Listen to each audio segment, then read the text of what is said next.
एक बार एक व्यक्ति भगवान बुद्ध के पास आया और उसने बताया कि उसका एकमात्र पुत्र आकस्मिक मृत्यु को प्राप्त हुआ। तभी से उसके शोक में न वह ठीक से सो पाता है और न खाता पीता है। बस एक ही आशा में उसका जीवन बचा हुआ है कि कहीं से उसका पुत्र फिर से आ जाएगा। उसकी व्यथा सुनकर बुद्ध बोले, लगाव से दुख ही होता है। उस व्यक्ति ने असहमति जताते हुए कहा, आप गलत कह रहे हैं।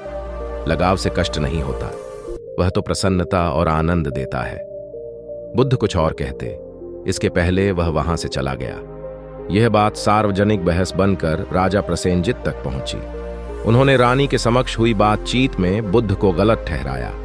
रानी बुद्ध की बात का मर्म जानती थीं, इसलिए उन्होंने बुद्ध के द्वारा अपनी बात के समर्थन में सुनाई गई 2 घटनाएं राजा को बताते हुए कहा, महाराज, श्रावस्ती में हाल ही में एक महिला मां की मृत्यु होने से दुख में पागल हो गई।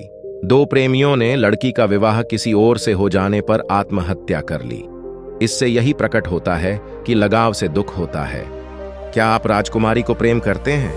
राजा चकित होकर बोले, अवश्य ही करता हूं। रानी ने प्रश्न किया, यदि वह किसी दुर्घटना की शिकार हो जाए तो क्या आपको दुख न होगा? राजा ने स्वीकार किया कि उन्हें दुख होगा। अब वे बुद्ध की बात से पूर्णतः सहमत हुए। वस्तुतः लगाव या प्रेम आनंद देता है, किंतु अनुकूल परिस्थितियों में यह संभव होता है। प्रिय पात्र के अभाव या उसे कष्ट में देख यह प्रेम दुख में परिणत होकर तकलीफ देता है। इसलिए अपने प्रेम को संयम की लगाम से कस कर रखें।